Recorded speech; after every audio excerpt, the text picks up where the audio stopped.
Operation Al Badr में चल रहा था। इसको आप मैथ से समझिए ध्यान से। ये जो आप लाइनिंग देख रहे हैं ये आपका एक्चुअली पीओके है, पाक ऑक्युपाइड कश्मीर। पाक ऑक्युपाइड कश्मीर का ये जो एरिया है, यहाँ से हम लोग, ये जिला जो आता है वो कारगिल जिला आता है। एक्चुअली लड़ाई जो थी वो कारगिल जिले में थी, वो 4 सेक्टर में थी। उसको एक्चुअली जिला कारगिल होने की वजह से उसका नाम कारगिल दे दिया। देखिए ये लाइन ऑफ कंट्रोल जो है, यहाँ से श्रीनगर से लेह तक एक सड़क जाता है 1A, नेशनल हाईवे 1A।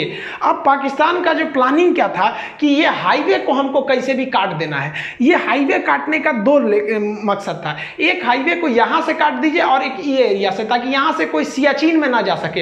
अगर सियाचिन का हाईवे कट जाएगा तो सियाचिन भारत के हाथ से निकल जाएगा, क्योंकि वहाँ डायरेक्ट पहुँच नहीं है। अब बीच में इतने पहाड़ हैं कि नॉर्मल सड़क बनाई ना जा सकती है। तो इसलिए ऑपरेशन अल बद्र के द्वारा मुशर्रफ ये सोचे कि हम ये हाईवे को काट देंगे तो पाकिस्तान, भारत बैकफुट पे आ जाएगा। और रियली भी थी। जैसे आप यहाँ देखेंगे ये डॉटेड लाइन हमारी LAC है, ये लाइन ऑफ कंट्रोल है। अब ये जो सड़क जा रही है ये सड़क है हमारी श्रीनगर से लेह तक। अब यहाँ कारगिल देखिए ये लाइन ऑफ कंट्रोल के बहुत ही करीब है। इनकी प्लानिंग क्या थी, ये लोग 4 जगह से भारत में घुस गए। देखिए करगिल जो बोलते हैं, करगिल की लड़ाई, करगिल जिला था, उसमें 4 जगह थे। जैसे आपके जिला में कैसे ब्लॉक या तहसील होते हैं, कई सारे होते हैं, तालुका टाइप का, उसे ही था करगिल जिला। इसमें 4 महत्वपूर्ण सब डिवीजन में लड़ाई चल रही थी। ये क्या किया, ये 4 जगह से घुसपैठ कर दिया। यहाँ पर 4 एरिया से घुसपैठ किया। सबसे पहला जो एरिया था मस्कोक एरिया था, ये मस्कोक एरिया में घुसपैठ कर दिया। उसके बाद जो एरिया था वो द्रास का एरिया था। सबसे भीषण जो लड़ाई हुई थी वो द्रास में हुई थी। इसी में तोलोलिंग, टाइगर हिल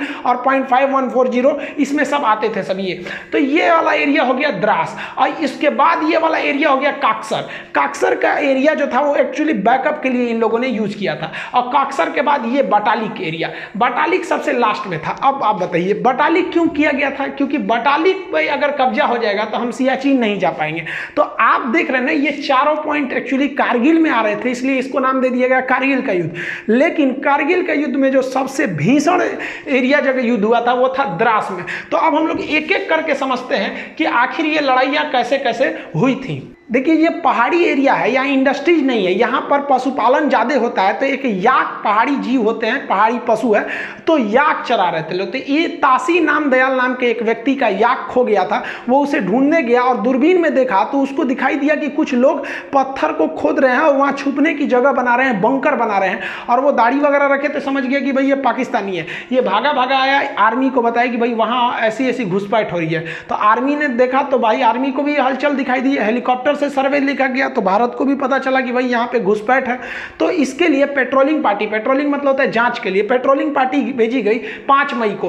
5 मई को भेजा गया पेट्रोलिंग पार्टी में 4 से 5 जवानों को वहां पर घुसपैठी। ये चारों से एक्चुअली पहाड़ पे आप चढ़ रहे होते हैं, वहां पहले से वो छुप के बैठे होते हैं, तो वो आराम से आपके ऊपर शूट कर सकते हैं। हमारे सैनिकों को उन लोगों ने मार दिया, हमारे सैनिक शहीद हो गए। इसके बाद जो हुआ वो एकदम भयानक हो गया।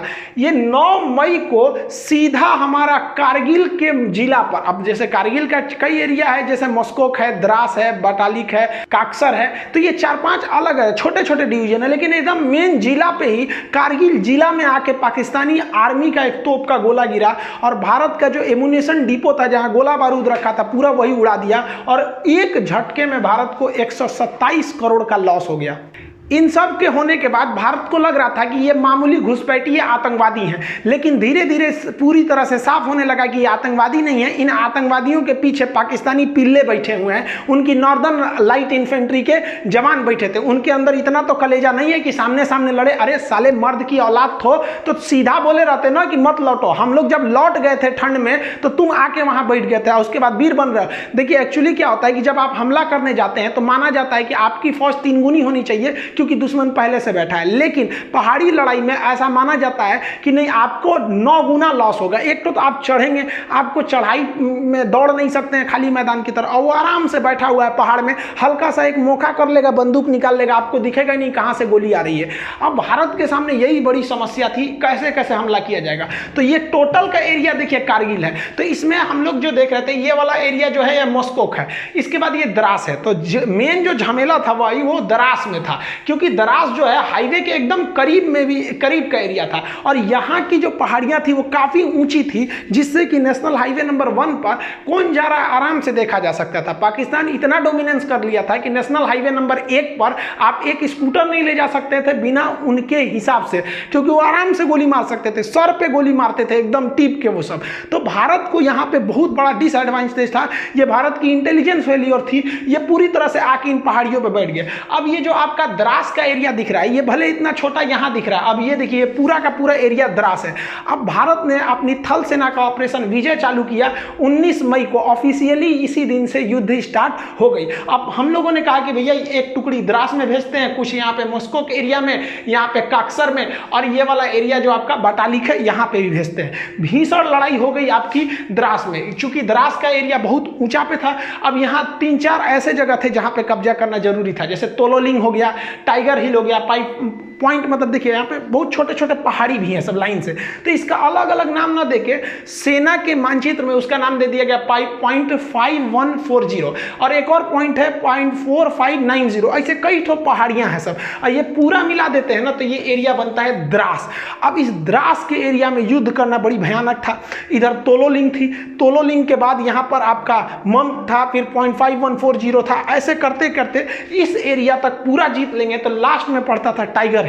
टाइगर हिल बहुत ही ज्यादा हाइट पर था और इन सब पे पाकिस्तानी बैठे हुए थे सब, इतना भीषण एरिया में ये लोग आकर बैठ गए थे। अब भारत को नीचे से जाना था इस एरिया में। जनरल परवेज मुशर्रफ के प्लान के हिसाब से उन लोगों ने भारत के 140 पोस्ट पर कब्जा कर लिया था, बंकर बना लिए थे, और हर पोस्ट में उन्होंने भारी मात्रा में heavy machine gun, mortar, artillery, पीछे से तोप का support, stinger, surface to air missile, हर तरह के मिसाइलों से लैस थे, और वो लगभग 1500 की संख्या में थे। समस्या ये थी कि यही नहीं समझ में आ रहा था कि वो हमला कहां से कर रहे हैं। ये द्रास का सेक्टर अगर आप देख रहे हैं तो ये वाला जो एरिया है वो टाइगर हिल है। ये सबसे हाइट पे था इस एरिया में टाइगर हिल, लेकिन इसके इधर कई तो पॉइंट 5140 थी। यहां पर आपने सुना होगा विक्रम बत्रा, दिल मांगे मोर। तो ये लोग इस एरिया में ना, जो हमारे राजपूताना राइफल थी, ग्रेनेडियर थी, जम्मू कश्मीर राइफल थे, जाट रेजिमेंट के सैनिक थे, गोरखा थे, कई सारे पूरी भारत के हर एरिया से फौज को लगाया गया था। तो यहाँ पर बेसिकली ग्रेनेडियर थे, राजपूत राइफल थे और जम्मू कश्मीर राइफल के जवान थे। तो ये इस एरिया से गए। पहले ये लोग यहाँ से गए, तोलोलिंग पे कब्जा किया, तोलोलिंग के बाद कई छोटे छोटे पॉइंट पर कब्जा किया, तोलोलिंग के बाद सेकेंड हाइट पे जा था पॉइंट 5141 था, यहाँ कब्जा किया गया। यहाँ कब्जा के बाद आप देखिए यहाँ से सीधा टाइगर हिल यहाँ है, यहाँ पर हमला हो रहा था और ये ससुरे सब यहाँ से आर्टिलरी फायर कर रहे थे, सब तोप यहाँ से। सोचिए उनको कहाँ दिखेगा, और यहाँ एयरफोर्स भी सक्सेस नहीं हो पा रही थी। लेकिन भारतीय जवान रुकने वाले कहाँ हैं ससुरे तुनाई। भारत माँ को जब भी जरूरत पड़ी है, भारत के वीर सपूतों ने कभी भी अपना खून बहाने से पीछे नहीं हटे हैं।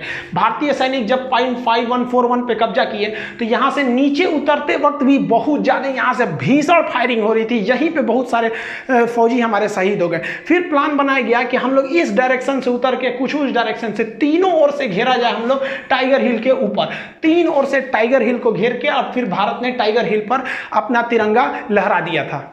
देखिए यहाँ पर जो एरिया दिख रहा है ये आपको टाइगर हिल दिख रहा है, और टाइगर हिल से इतना दूरी पे आप देखेंगे तो ये तोलोलिंग का एरिया, ये तोलोलिंग